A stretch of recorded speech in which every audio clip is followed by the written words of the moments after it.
নমস্কাৰ। গ্ৰন্থ সুবাসে সুবাসিত কৰা সকলো সদস্যালৈ মোৰ অন্তৰভৰা শ্ৰদ্ধা, মৰম আৰু আন্তৰিকতা জনাই আৰম্ভ কৰিবলৈ লৈছোঁ মোৰ লাইভ অনুষ্ঠান। এই অনুষ্ঠানটিত লাইভ আহিবলৈ গ্ৰন্থৰ কৰ্মকৰ্তাই মোক কৈছিল। সাধাৰণতে লাইভ অহা তেনেকৈ নহয়, তথাপিও গ্ৰন্থ সুবাসে মোক আপোনালোকৰ মাজলৈ আহিবলৈ অনুপ্ৰাণিত কৰাৰ লগতে আপোনালোকৰ মোৰ প্ৰতি থকা আন্তৰিকতা আৰু গ্ৰন্থৰ প্ৰতি থকা মোহৰ বাবে মই আপোনালোকৰ মাজলৈ আহিলোঁ। আশা কৰোঁ আপোনালোকে এই অনুষ্ঠানটো উপভোগ কৰিব। গ্ৰন্থ সুবাসৰ যি প্ৰচেষ্টা, সেই প্ৰচেষ্টাক মোৰ দৰে আৰু বহুতজনেই হয়তো আদৰণি জনাইছে, যাৰ ফলস্বৰূপে অতি কম সময়ৰ ভিতৰতে 3 মাহৰ ভিতৰতে তেওঁলোকৰ সদস্যৰ সংখ্যা বহুতখিনি বৃদ্ধি পাইছে। গ্ৰন্থ সুবাস এতিয়া ফেচবুকৰ এটা জনপ্ৰিয় গ্ৰুপ। মই সৰ্বপ্ৰথমে গ্ৰন্থ সুবাসৰ দীৰ্ঘায়ু কামনা কৰিছোঁ। গ্ৰন্থ সুবাসৰ সকলো ধৰণৰ সফলতা কামনা কৰিছোঁ। গ্ৰন্থ সুবাস গোটটো যি উদ্দেশ্য আগত লৈ আগবাঢ়িছে, সেই উদ্দেশ্য সফল হওক। মই তেওঁলোকৰ লগত কথা বতৰা পাতি গম পাইছিলোঁ গ্ৰন্থ সুবাসে এটা খুব ভাল কাম কৰি আছে। মোক তেওঁলোকে ফোন কৰিছিল আৰু মই তেওঁলোকৰ কৰ্ম পদ্ধতিৰ বিষয়ে জ্ঞাত হৈছিলোঁ। তেওঁলোকে কৈছিলে যে গ্ৰন্থ সুবাস গঠন হৈছে এটা খুব মহৎ উদ্দেশ্য আগত লৈ। গ্ৰন্থ সুবাসত যিকেইজন গুৰি ধৰোঁতা জড়িত হৈ আছে, তেওঁলোকৰ উদ্দেশ্য গ্ৰন্থ বিক্ৰীৰ মাজেদি উপাৰ্জন কৰা নহয়। যেতিয়া তেওঁলোকে মোক এই কথাটো কৈছিলে, তেতিয়া মই এক প্ৰকাৰ আচৰিত হৈছিলোঁ। তেওঁলোকে যেতিয়া কৈছিলে যে তেওঁলোকে যথেষ্টখিনি সময় গ্ৰন্থ বিক্ৰীৰ প্ৰসাৰ আৰু গ্ৰন্থ পঢ়াৰ সজাগতাৰ বাবে খৰচ কৰিছে, তাত তেওঁলোকৰ কোনো ধৰণৰ অৰ্থনৈতিক লাভালাভ নহয়। তেওঁলোকে মাত্ৰ চেষ্টা কৰিছে যে যিমান পাৰি ৰাইজৰ মাজলৈ গ্ৰন্থ পঢ়াৰ যি উপকাৰিতা, সেই মেছেজখিনি যিমান পাৰি ৰাইজৰ মাজলৈ লৈ গৈ ৰাইজক সজাগ কৰা, কিতাপ পঢ়িবলৈ ৰাইজক সজাগ কৰাই হৈছিলে তেওঁলোকৰ উদ্দেশ্য, যাৰ বাবে তেওঁলোকে গ্ৰন্থ এখন বিক্ৰী কৰি পোৱা টকাৰে তেওঁলোকে নিজা কোনো ধৰণৰ খৰচ নকৰি তেওঁলোকে সেই টকা দৰিদ্ৰ ছাত্ৰ ছাত্ৰীক কিতাপৰ টোপোলা উপহাৰ দিয়াত সহায় কৰে। তেওঁলোকৰ এই কথা জানি মই আপ্লুত হৈছিলোঁ। কাৰণ আজিৰ যুগত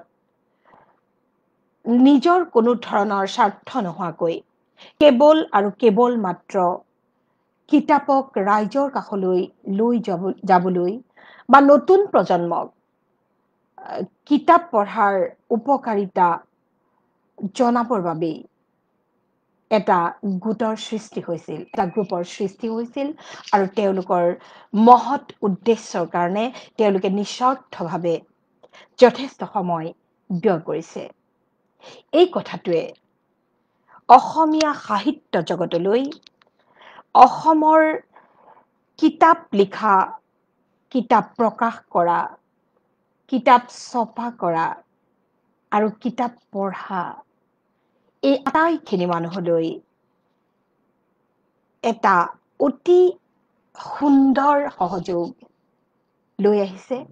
এই সহযোগৰ বাবে মই গ্ৰন্থ সুবাসৰ প্ৰতিজন কৰ্মকৰ্তা লগতে ৰাইজৰ মাজলৈ কিতাপখিনি কঢ়িয়াই লৈ যোৱা সেই ডেলিভাৰী ব্যক্তি কেইজনক মই ধন্যবাদ জনাইছো। এতিয়া আহোঁ মোৰ লাইভ অহাৰ এই কথাখিনিলৈ। মই নিজে লিখো। মই নিজক কেতিয়াও সাহিত্যিক, গল্পকাৰ, ঔপন্যাসিক, কবি, প্ৰবন্ধকাৰ বা খুব ডাঙৰ লেখিকা হিচাপে কেতিয়াও ভবা নাই। মই যি ভাবো তাকে লিখো।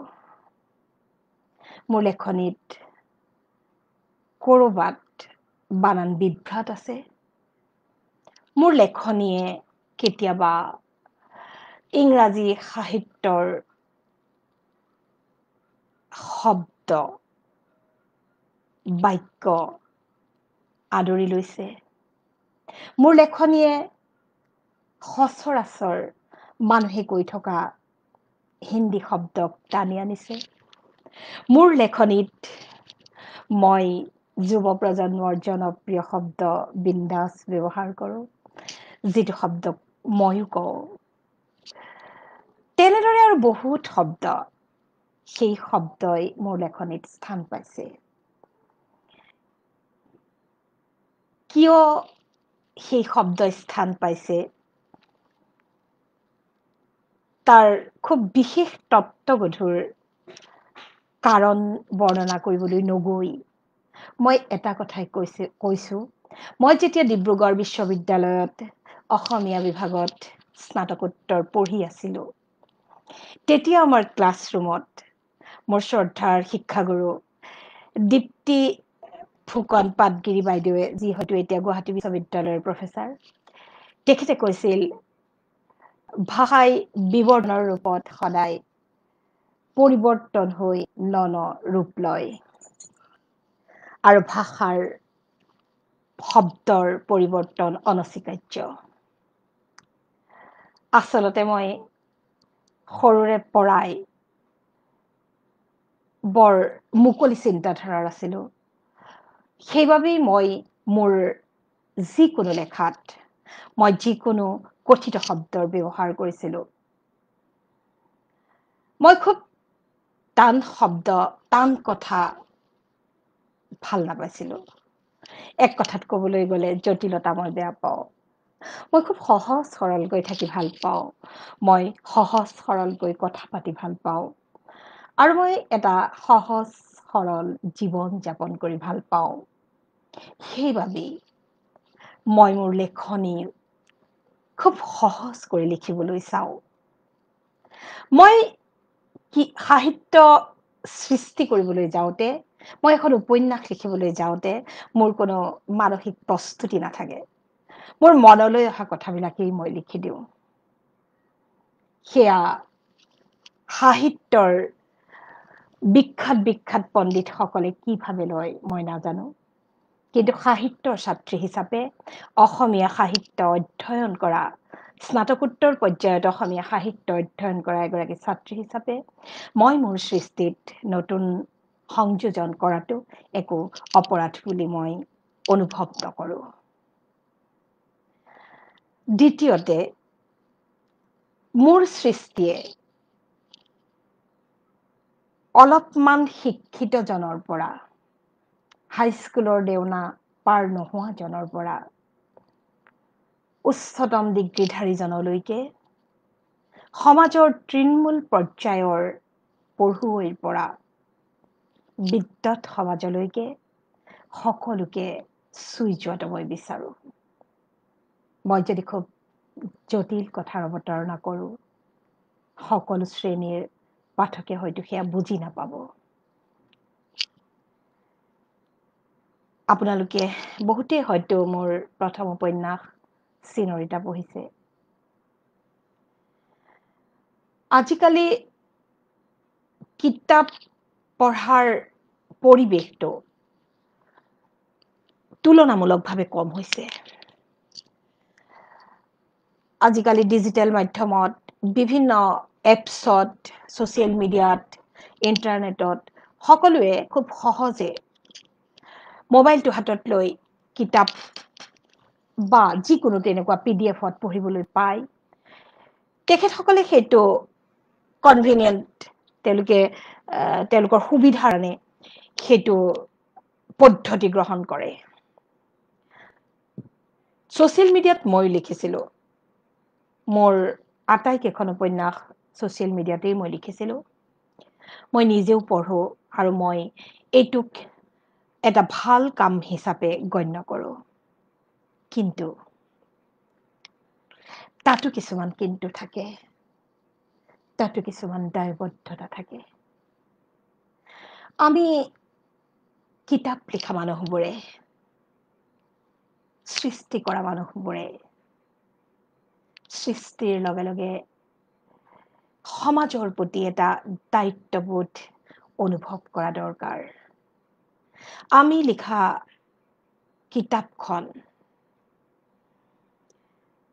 হাজাৰজনৰ মাজলৈ লৈ যোৱাত যিখিনি মানুহ প্ৰত্যক্ষভাৱে জড়িত হৈ থাকে, উদাহৰণস্বৰূপে কিতাপখনৰ প্ৰকাশক, ছপাত জড়িত প্ৰেছৰ কৰ্মচাৰীসকল, কিতাপখন বিক্ৰী কৰা দোকানৰ কৰ্মচাৰীসকল, দোকানৰ স্বত্বাধিকাৰজন, কিতাপখন অনলাইন পদ্ধতিৰে বিক্ৰী কৰা সেই ব্যক্তিসকল আৰু কিতাপখন পঢ়িবলৈ হাতত তুলি লোৱা সেই পঢ়ুৱৈসকল, সেই সকলোৰে প্ৰতি দায়িত্ববোধ অনুভৱ কৰি আমি ছ'চিয়েল মিডিয়াত লিখাৰ পাছতো কিতাপ এখন প্ৰকাশ কৰাৰ তাগিদা অনুভৱ কৰোঁ। ইয়াত কেইবাটাও লাভ হয়। প্ৰথম কথা হ'ল, আমি অসমীয়া সাহিত্যলৈ এটা স্থায়ী অৱদান আগবঢ়াব পাৰিলোঁ। দ্বিতীয়তে, আমাৰ কাৰ্যই এইখিনি মানুহৰ জীৱিকাক মুকলি কৰিলে। তৃতীয়তে, আমি লিখা গ্ৰন্থখনে কোনোবা এজন ব্যক্তিক এখন কিতাপ কিনি তেখেতৰ ঘৰত সংৰক্ষণ কৰি থৈ ভৱিষ্যতৰ প্ৰজন্মক সেই কিতাপখন পঢ়াৰ যিটো মানসিকতা, সেয়া গঢ় দিয়াত সহায় হ'ল।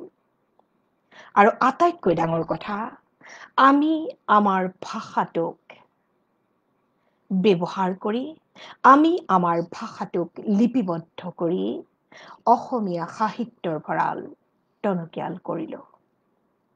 সেইবাবেই ছ'চিয়েল মিডিয়া, ইণ্টাৰনেট বা বিভিন্ন প্ৰচাৰ মাধ্যমত থকাৰ উপৰিও কিতাপ এখন প্ৰকাশ কৰা, কিতাপখন ৰাইজৰ মাজলৈ লৈ যোৱা আৰু কিতাপখন দুটামান টকা খৰচ কৰি আদৰি আনি নিজৰ হৃদয়ত আৰু ঘৰত স্থান দিয়াত আমি সকলোৱে দায়বদ্ধতা পালন কৰা উচিত। এতিয়াৰ প্ৰজন্মই হেনো কিতাপ নপঢ়ে, এয়া আজি অলপ দিনৰ আগলৈকে থকা এটা আপত্তি। কিন্তু মই মোৰ ব্যক্তিগত অভিজ্ঞতাৰে কওঁ, যুৱ প্ৰজন্ম, নতুন প্ৰজন্মই মোৰ চিনৰিটা আটাইতকৈ বেছি পঢ়িছে। মই খুব গৰ্বৰে অনুভৱ কৰোঁ, বহুত উচ্চতৰ মাধ্যমিকৰ পৰীক্ষাৰ্থীয়ে মোৰ প্ৰিয় গ্ৰন্থৰ শিতানত 2020 চনৰ পৰীক্ষাত, উচ্চতৰ মাধ্যমিক শিক্ষান্ত পৰীক্ষাত তাক প্ৰিয় গ্ৰন্থৰ শাৰীত স্থান দি পৰীক্ষাৰ বহীত চিনৰিটাৰ বিষয়ে লিখিছে। গতিকে আমি নতুন প্ৰজন্মক কি দিছোঁ? কিয় নতুন প্ৰজন্মই কিতাপ পঢ়িবলৈ বেয়া পায়? কিয়?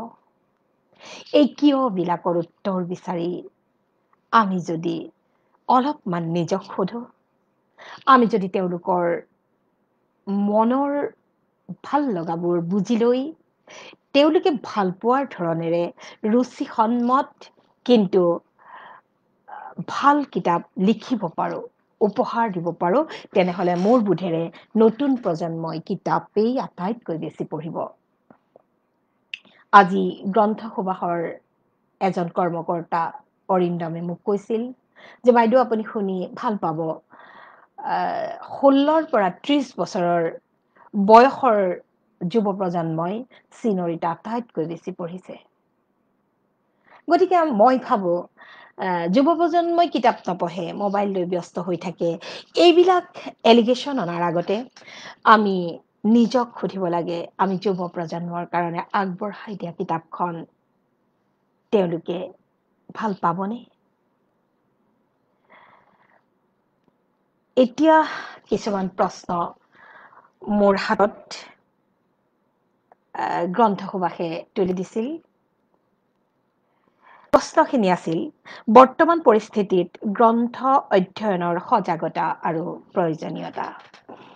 এই প্ৰশ্নটোৰ উত্তৰ গ্ৰন্থ সুবাসে কৰিয়েই গ্ৰন্থ সুবাসতকৈ বোধহয় সুন্দৰভাৱে এই কাম আৰু কোনোবাই কৰিছে নে নাই মই এতিয়ালৈকে গম পোৱা নাই। কৰিবও পাৰে, আজিকালি বহুত গ্ৰুপ আছে। তথাপিও গ্ৰন্থ সুবাসে, মই যিহেতু গ্ৰন্থ সুবাসৰ লাইফত আছো, গতিকে মই ডেফিনেটলি তেওঁলোকৰ কথাই ক'ম। তেওঁলোকে ৰাইজৰ মাজলৈ গ্ৰন্থ অধ্যয়নৰ প্ৰয়োজনীয়তাৰ সম্ভেদটো যিদৰে কঢ়িয়াই লৈ গৈছে, সেয়া অনাগত ভৱিষ্যতৰ বাবে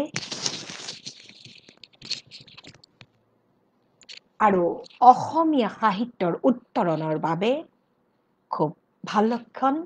আৰু গ্ৰন্থ সুবাসক এই প্ৰশ্নটোৰ উত্তৰেৰে মই কৃতজ্ঞতা জনালো। দ্বিতীয় প্ৰশ্ন এটা তেওঁলোকে মোলৈ ৰাখিছিল, আপুনি এগৰাকী সাহসী নাৰী আৰু সমাজৰ বলিষ্ঠ কণ্ঠ, গতিকে পৰৱৰ্তী সময়ত আপোনাৰ কলমেৰে কি বাৰ্তা প্ৰেৰণ কৰিব বিচাৰে? এইটো আজিৰ তাৰিখত মোলৈ অহা আটাইতকৈ ডাঙৰ প্ৰশ্ন। সাহস, সাহস কেতিয়া থাকে? আমাৰ মনলৈ সাহস কেতিয়া আহে? যেতিয়া আমাৰ বুকুৰ ভিতৰত সত্যতাই হাহাকাৰ কৰে, যেতিয়া আমি সত্যক মানি লওঁ, যেতিয়া আমি বিবেচনা কৰিব পাৰো যে ই সত্য, আৰু এই সত্যটো ক'বলৈ যাওঁতে মোক কোনেও অপকাৰ নকৰে, যেতিয়া আমি অনুভৱ কৰো সত্যম শিৱম সুন্দৰম, সত্যই শিৱ, শিৱই সুন্দৰ, আৰু সুন্দৰতাৰ মাজতেই ভগৱানে বিৰাজ কৰে, সেই কাৰণেই মই যি অনুভৱ কৰো, মোৰ আশে পাশে মই যি পৰিস্থিতি সত্য বুলি অনুভৱ কৰো, যিটো কথা সঁচা বুলি মোৰ বিবেকে কয়, সেই কথাখিনি প্ৰকাশ কৰিবলৈ যাওঁতে মই কোনো ভয়, কোনো শংকা, কোনো দ্বিধা অনুভৱ নকৰো, আৰু মই নতুনকৈ কিবা সাহস গোটাই লোৱাৰ প্ৰয়োজন বোধ নকৰো। গ্ৰন্থ সুবাসে মোক মেছেজত আৰু কৈছিল, মোৰ বলিষ্ঠ কণ্ঠেৰে পৰৱৰ্তী সময়ত মোৰ কলমেৰে কি বাৰ্তা প্ৰেৰণ কৰিব বিচাৰো। মই ডিবেট কৰিছিলো সৰুতে, বহুত ডিবেট কৰিছিলো, কলেজলৈকে কৰিছিলো। তথাপিও সৰুতে মই বহুত বেছি ডিবেট কৰিছিলো। এতিয়া যদি গ্ৰন্থ সুবাসৰ এই লাইফটো কোনোবা ডেৰগাঁৱৰ মানুহে চাই আছে, তেখেতে নিশ্চয় গম পাব মই সৰুৰ পৰাই কলেজ পৰ্যায়লৈকে মই বেষ্ট ডিবেটৰ আছিলো, মই খুব ডিবেট কৰিছিলো। ডিবেটৰ বিভিন্ন টপিকৰ ভিতৰত এটা টপিকে মোক সদায় আকৰ্ষণ কৰিছিলে। সেয়া মোৰ সৰুকালৰ তৰ্ক প্ৰতিযোগিতা আছিলে, মইনা পাৰিজাতৰ। আৰু সেই কথা মই চিনৰিতাটো লিখিছোঁ। সেই টপিকটো আছিলে তৰোৱালতকৈ কলম শ্ৰেষ্ঠ। এই কথাটো মই কেৱল তৰ্ক প্ৰতিযোগিতাৰ এটা বিষয়বস্তু হিচাপে নলৈ এই কথাটোক মই মোৰ জীৱনত প্ৰতি মুহূৰ্ততে প্ৰয়োগ কৰি আহিছোঁ। সেইবাবেই মই মোৰ বিপৰীতে হোৱা সকলো হিংসা, সকলো অত্যাচাৰ আৰু সকলো অন্যায়ৰ বিৰুদ্ধে তুলি লওঁ সদায় কলম। এই কলমেৰে সমাজলৈ যাবলগীয়া মোৰ বাৰ্তা অনাগত দিনত আপোনালোকে পাই থাকিব। তথাপিও এই মুহূৰ্তত মই ক'বলগীয়া কথাটো হ'ল, মই এটা অশান্ত পৰিৱেশত বাস কৰিছোঁ। মই নহয়, আপোনালোক সকলোৱে মোৰ বোধেৰে এটা অস্বস্তিকৰ পৰিৱেশৰ মাজত জীৱন নিৰ্বাহ কৰিব লগা হৈছে। এই পৰিৱেশ, এই পৰিস্থিতিৰ বাবে দায়ী কোন? মই যদি আজি আপোনালোকক কওঁ অমুক দায়ী তমুক দায়ী, সেইবোৰ উচিত নহ'ব।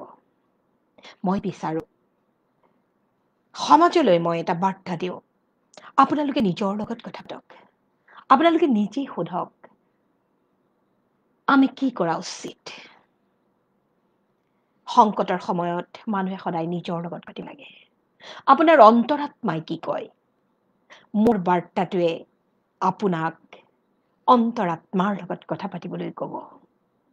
আপোনালৈ মোৰ বাৰ্তা, আপোনালোকে নিজৰ লগত কথা পাতক। আপোনালোকে নিজক সুধি চাওক, আমি কি কৰা? যদি উত্তৰ পায়, তেনেহ'লে আপোনালোকে এটা হিচাপ কৰিব, কি পালে, কি হেৰুৱালে, আৰু কি হেৰুৱাবলৈ গৈ আছে। এই হিচাপটোৰ পিছত আপোনালোকে নিজৰ বিবেকৰ পৰা এটা উত্তৰ পাব, আৰু সেই উত্তৰ লৈ আপোনালোক আগবাঢ়ক। বৰ্তমানৰ পৰিস্থিতিত মোৰ কলমেৰে আপোনালোকলৈ যাব লগা বাৰ্তা এইটো, আৰু ভৱিষ্যতে মই নিশ্চয় সমাজ আৰু মোৰ জাতিৰ অৰ্থেৰে মই বিভিন্ন সময়ত মোৰ অনুভৱৰ বাৰ্তা আপোনালোকলৈ প্ৰেৰণ কৰিম। আৰু এটা প্ৰশ্ন গ্ৰন্থ সুবাসে মোৰ হোৱাটছএপত পঠাইছে, অসমীয়া সাহিত্যত নাৰীবাদ সম্পৰ্কে আপোনাৰ মতামত। বাদ, মই জাতীয়তাবাদত বিশ্বাসী, মই মানৱতাবাদত বিশ্বাসী। মই মোৰ জাতিটোক ভাল পাওঁ, মই অসমৰ অসমীয়াক ভাল পাওঁ, মই অসমীয়া উপাধিৰ, জনজাতীয় উপাধিৰ বড়ো ভাই ভনী, মিচিং ভাই ভনী, কাৰ্বি, ৰাভা, তিৱা, চুতীয়া, আহোম, সোণোৱাল, মৰাণ, মটক, দেউৰী, ডিমাচা, আৰু মই এই মুহূৰ্তত হয়তো কাৰোবাৰ নাম ল'বলৈ থাকি গৈছে, অসমৰ সকলো থলুৱা জনগোষ্ঠীৰ ভাই ভনী, লগতে শৰ্মা, হাজৰিকা, বৰুৱা, বৰা, দত্ত, ফুকন, চৌধুৰী, চলিহা, দাস, বৈশ্য, হালৈ, আৰু বিভিন্ন অসমীয়া উপাধি, সেই সকলো উপাধিৰ গৰাকীক মই ভাল পাওঁ। যিহেতু অসমীয়া এতিয়া এটা জঞ্জালৰ মাজত সোমাই পৰা শব্দ। সেইবিলাক কথালৈ নাযাওঁ, সেইবাবেই মই ক'লো অসমীয়া বুলি কৈ হয়তো আপোনালোকলৈ মেছেজটো ভুলকৈ যাব। সেইবাবেই মই কৈছো, অসমৰ যিমান থলুৱা জনগোষ্ঠী আছে, চাহ জনজাতি ভাই ভনী সকলোকে ধৰি যিমান থলুৱা জনগোষ্ঠী আছে, গৰীয়ামৰীয়া পৰিষদৰ পৰা আদি কৰি অসমৰ থলুৱা মুছলমানসকল, অসমৰ লগত জড়িত হৈ পৰা অসমৰ অসমীয়াত্বক আপোন কৰি লোৱা বাঙালী ভাই ভনীসকল, অসমত আহি যুগ যুগ ধৰি ইয়াতে নিজক বিলীন কৰি দিয়া বিভিন্ন সম্প্ৰদায়ৰ লোকসকল, এই সকলোক মই ভাল পাওঁ। আৰু সেই সকলোবিলাকক সামৰি মই মোৰ জাতিৰ কথা কওঁ। তেওঁলোকেই মোৰ জাতি। মই মোৰ জাতিটোক ভাল পাওঁ, গতিকে মই নিশ্চয় জাতীয়তাবাদী। মই মানুহক ভাল পাওঁ, গতিকে মই নিশ্চয় মানৱতাবাদী। তাৰ বাহিৰে নাৰীবাদ, পুৰুষবাদ, এই বাদবিলাকত মই বিশ্বাসী নহয়। মই এটা কথাই জানো, এগৰাকী নাৰী ভাল মানে গোটেই নাৰীখিনি ভাল বুলি মই গেৰাণ্টি দি ক'ব নোৱাৰো। এগৰাকী নাৰী মানে সকলো নাৰী বেয়া বুলি মই কেতিয়াও ক'ব নোৱাৰো। ঠিক তেনেদৰে এজন পুৰুষ ভাল মানে সকলো পুৰুষ ভাল, বা এজন পুৰুষ ক'ৰবাত কেনেবাকে অত্যাচাৰী কাৰণে সকলো পুৰুষেই অত্যাচাৰী, সেই থিয়ৰিত মই বিশ্বাসী নহয়। মই যদি নাৰীবাদৰ সমৰ্থন কৰোঁ, তেনেহ'লে মই আমাৰ সমাজৰ সেই ভাল পুৰুষ চামক অন্যায় কৰা হ'ব। গতিকেই মই মানৱতা। তথাপিও যিসকলে এতিয়াও নাৰীক লৈ, নাৰীৰ বিভিন্ন সমস্যাক লৈ লিখা মেলা কৰি আছে, বা যিসকলক সমাজে বা নিজেও নিজকে নাৰীবাদী বুলি কয়, যিসকলে তেখেতসকলৰ চিন্তাধাৰাক, তেখেতসকলৰ ভাৱধাৰাক আৰু তেখেতসকলৰ সৃষ্টিক মই সন্মান জনাইছো। তেখেতসকলে কৰি আছে, সেয়া এদিনত হৈ উঠা নাই। তেখেতসকলেও নিজৰ নিজৰ ক্ষেত্ৰত যথেষ্ট কষ্ট কৰিছে, গতিকে তেখেতসকলৰ কষ্টক মই শ্ৰদ্ধা জনাইছো, সন্মান জনাইছো। আৰু তেখেতসকলৰ সৃষ্টি বিভিন্ন স্তৰৰ ৰাইজে পঢ়িবলৈ মই ৰাইজক অনুৰোধ জনাইছো। কিন্তু মোৰ ব্যক্তিগত মতবাদ হ'ল, মই জাতীয়তাবাদী আৰু মই মানৱতাবাদী। মই জাতি, ধৰ্ম, বৰ্ণ নিৰ্বিশেষে সকলো মানুহক ভাল পাওঁ। কিন্তু যদি মই কাৰোবাৰ বাবে পক্ষপাত কৰিব লগা হয়, ডেফিনেটলি মই মোৰ বৈধ ভাৰতীয় নাগৰিকৰ বিষয়ে বা বৈধ ভাৰতীয় নাগৰিকৰ পক্ষেই মই পক্ষপাত কৰিম, সেয়া হিন্দুৱেই হওক বা মুছলমানেই হওক। গ্ৰন্থ সুবাসৰ আন এটা প্ৰশ্ন, সাহিত্য সৃষ্টিত নতুন প্ৰজন্মৰ লেখিকাৰ দায়বদ্ধতা কেনে হোৱা উচিত বুলি আপুনি ভাবে? এই প্ৰশ্নৰো আচলতে মই দিবলৈ অকণমান অসুবিধা। কথা হ'ল, নতুন প্ৰজন্মৰ লেখিকাসকলে মই ভাবো প্ৰথমতে লিখিবলৈ শিকক। নতুনকৈ উঠা লেখিকাসকলে লিখক। আমি যদি তেওঁলোকক প্ৰথমেই দায়বদ্ধতা, তেওঁলোকৰ কিছুমান বিচাৰ বিবেচনা, তেওঁলোকৰ কৰ্তব্যবোধ, এই জটিল জটিল কথাবিলাকৰ যদি তেওঁলোকক লৈ আনো, তেওঁলোকে প্ৰথমে হয়তো অলপ ভয় খাব। বাপৰে, এনেকুৱা দায়বদ্ধ ৰাইটাৰ মই হ'ব নোৱাৰিম, মই ইমান কৰ্তব্য কৰিব নোৱাৰিম, গতিকে তেওঁলোকে ভয় খাব। গতিকে মই ভাবো তেওঁলোকক আমি প্ৰথমতে লিখক। ভুল হ'ব পাৰে, ডাঙৰ কথা নহয়। কোনেও ভাবিব নালাগে যে মই মোৰ অসমীয়া বানান ভুল হ'ব, মোৰ ক'ৰবাত কিবা বহুত ডাঙৰ ভুল হ'ব, সেইটো নহয়। কিন্তু আমি এটা কথাত গুৰুত্ব দিব লাগিব যে আমি যাতে কাৰোৰ পৰা নকল নকৰো। নতুন প্ৰজন্মৰ লেখিকাসকললৈ মোৰ এটা অনুৰোধ, ইচ্ছা কৰি কোনেও নকল নকৰে। মই কৰিবও পাৰে দুই এজনে আজিকালি, সেইটো মই ইমান গেৰাণ্টি দি ক'ব নোৱাৰো। কিন্তু মই বিশ্বাস কৰো যে নতুন প্ৰজন্মৰ লেখিকাসকলে চাওক যাতে মৌলিক সৃষ্টি কৰিব পাৰে। কাৰণ আমাৰ সকলোৰে মাজত বিভিন্ন সোমাই আছে, সকলোৰে প্ৰতিভা আছে। এনেকুৱা নহয় যে তেখেতে ভাল লিখিলে, তেখেতৰ কিতাপখন চলিলে, গতিকে তেওঁ খুব সম্ভাৱনাময়, তেখেত খুব প্ৰতিভা, বা আমি নোৱাৰিম, এনেকুৱা কথা নাহে। সকলোৰে মাজত প্ৰতিভা আছে, খালি চৰ্চা কথা। গতিকে নতুন লেখক লেখিকাসকলে মই ভাবো নিজৰ ভিতৰত যিটো ভাবে, যিটো মৌলিক চিন্তা চৰ্চা, মানুহৰ যিটো ধৰক কিছুমান ক্ৰিয়েটিভিটি আছে নিজৰ, সকলোৰে থাকে, সেইখিনিক তেনেকৈ ৰূপ দিয়ক। আনৰ পৰা চাহ লৈ লিখিলে মৌলিক সৃষ্টি নহ'ব বা সেইটো চিৰস্থায়ী নহ'ব। গতিকে ডেফিনেটলি নিবিচাৰিম যে কাৰোবাৰ চাহ পৰক আপোনাৰ লেখনিত। যিমান পাৰি সিমান সহজকৈ লিখাবিলাক লিখিবলৈ আৰম্ভ কৰক, লাহে লাহে ভাল হ'ব। কিন্তু অতি বেছি ভয় খাব নালাগে বা মোৰ বানান ভুল হ'ব নেকি, মোৰ অমুক হ'ব নেকি, মোৰ তমুক, সেইটো নহয়। হ'ব পাৰে, ভুলে শুদ্ধই মানুহ, আপোনাৰ ভুল হ'ব পাৰে, কাৰণ আপুনি চেষ্টা কৰি। যদি আপুনি চেষ্টাই নকৰে তেনেহ'লেতো ভুলেই নহয়। গতিকে ভুল কৰি কৰি গৈ থাকক, আৰু ভুলৰ পৰা মানুহৰ শিক্ষা হয়। কিন্তু ভুল হ'ব বুলিয়ে যদি লিখাটো বন্ধ কৰে, তেনেহ'লে কোনে জানে আপোনাৰ মাজত কিজানি প্ৰচুৰ সম্ভাৱনা লুকাই আছে, সেই সম্ভাৱনা নুফুলাকৈ শেষ হৈ যাব। গতিকে মই ডেফিনেটলি আশা কৰিম নতুন প্ৰজন্মৰ লেখক লেখিকাৰ পৰা যে আপোনালোকে লিখক, আপোনালোকে মৌলিক সৃষ্টি কৰক, আপোনালোকে লিখক। ভুল হ'ব পাৰে, বিজ্ঞজন আছে, সকলোৱে সহযোগ কৰিব। আৰু আহিব দায়বদ্ধতাৰ কথাটো, আহিব, নহা নহয়, কাৰণ লেখকৰ দায়বদ্ধতা হ'লে লেখকৰ দায়বদ্ধতা থাকে। গতিকে দায়বদ্ধতাৰ বান্ধোনেৰে আপোনালোকো বান্ধ খাব।